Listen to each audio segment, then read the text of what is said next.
Shohei Ohtani is part of the 30-30 club. He made Dodger history against the Oakland Athletics, only becoming the third Dodger to achieve that feat. Hey, this is Mike Nelson of Dodgers Digest. Make sure to subscribe to the channel. I want to thank the 5% of you that have already subscribed, but 94% of you have not yet subscribed to the channel.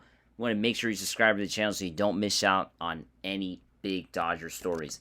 Let's get right into it. Shohei Ohtani is part of the 30-30 club, picking up 31 stolen bases now and getting 3 stolen bases tonight to join the club to go along with his 33 home runs. Becomes the first designated hitter, basically the first baseball player, Major League Baseball player, to achieve this feat while playing the designated hitter position on a primary basis.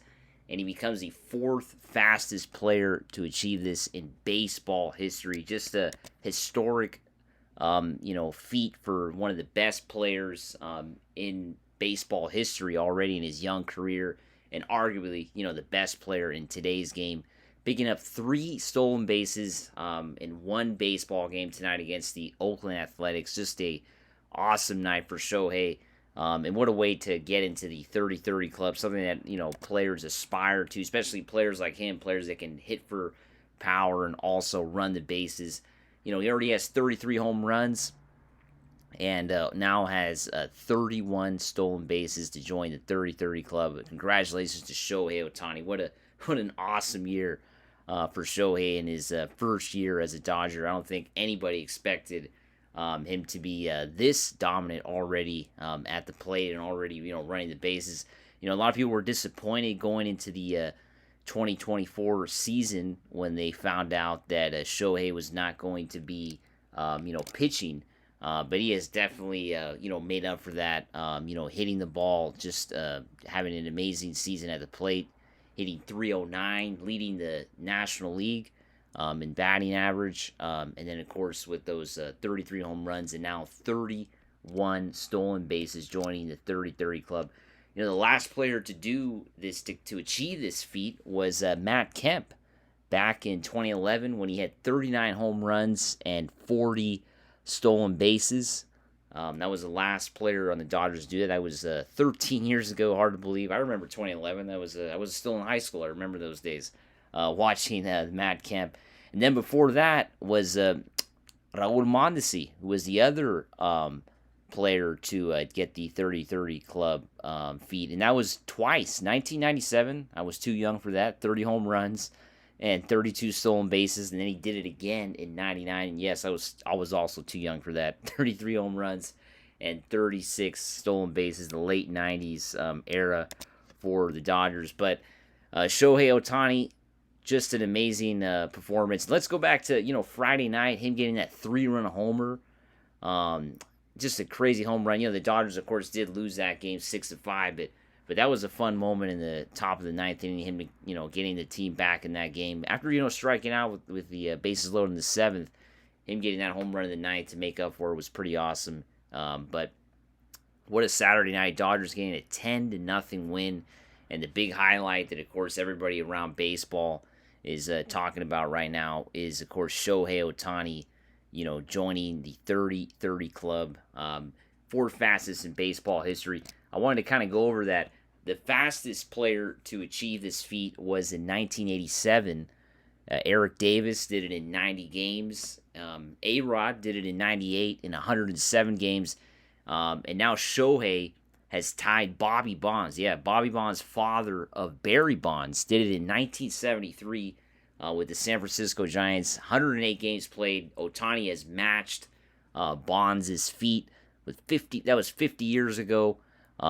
He was a game away from doing it to tie A-Rod, but his name is now in baseball history, basically the 3rd fastest player to achieve the 30-30 club feat. Just an amazing performance. And now this goes to my next question. Is Shohei Ohtani an MVP candidate? And I'm going to have to say yes. I mean, the way this season is going, yes, he leads the National League with the very low batting average. You would say it's the lowest in baseball history for a player leading a league in batting average. If you look at the record books, Ohtani hitting .308, .309, it's the lowest in baseball history in terms of leading the league and hitting for batting average. If you look at the American League, the top hitter is close to 350. So kind of surprising that 309 hitter is able to lead the league in batting average, and that's what Ohtani's doing.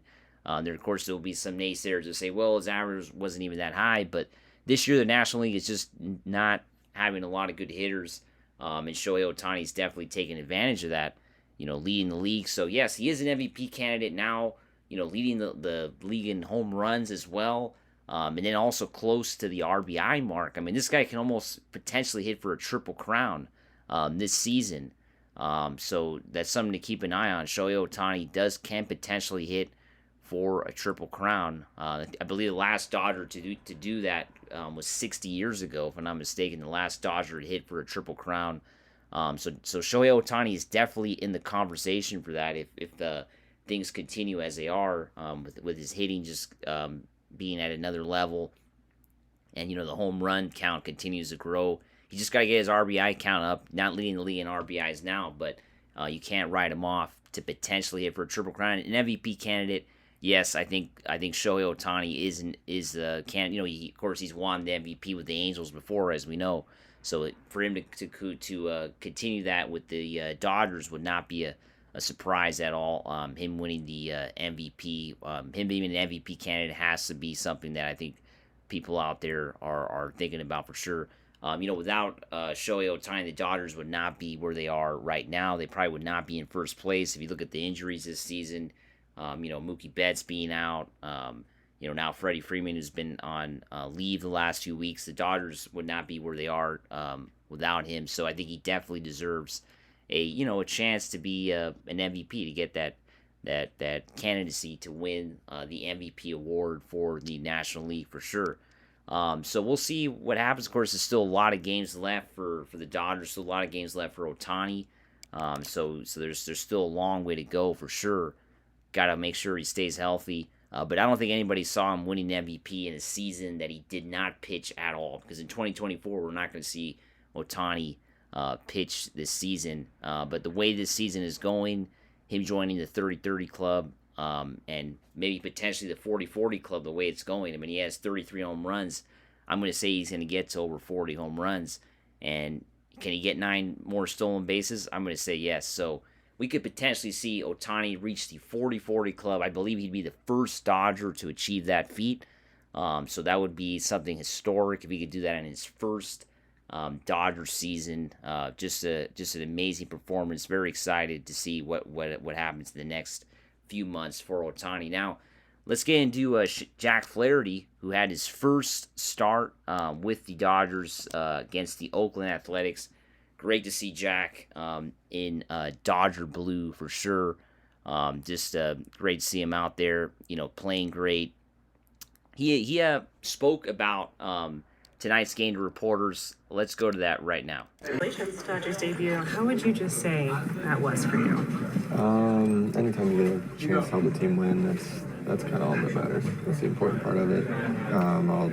I'll take the time tonight and kind of try to soak it all in, and just I'm just excited to be here and have a chance to help this team. 6 shutout innings. What was the focus for you in just working with Wilson to navigate through their lineup? I think it was just slowly getting into a rhythm. I think as the game went on, we got into a better rhythm, and got better in sync. That's just kind of the nature of the game, the way that it goes. And Will did a really good job of making adjustments and just calling the game and navigating through some tough spots. So props to him. How long have these 10 days between starts felt for you, especially with everything that's changed in between? So they felt so long.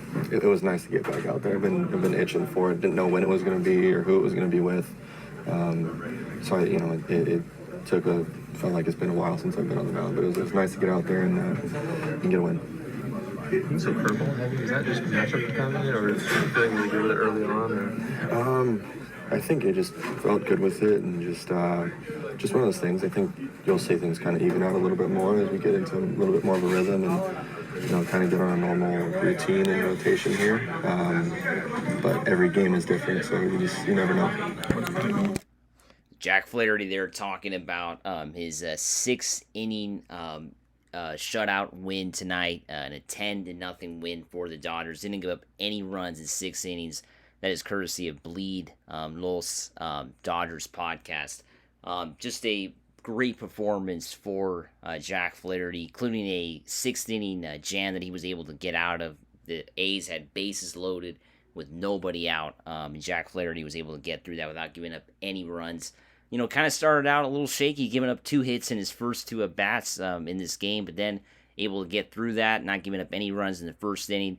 And like he talked about, it's just going to be about adjustments, getting used to, playing again. Of course, he's been out the last couple of weeks. Potentially looks like with a back injury. We're not getting too much information on that injury, but he looked great out there. Definitely going to have to, of course, look out when he's facing much better competition and not let so many people get on base and not give up so many hits.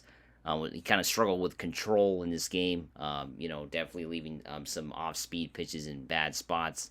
And it's just going to be a matter of how he can pitch in high-pressure situations. And tonight he showed that he could definitely do that. So just very excited to see what Jack Flaherty can do in the next few weeks with the Dodgers. Remember to subscribe to Dodgers Digest for more great Dodger content.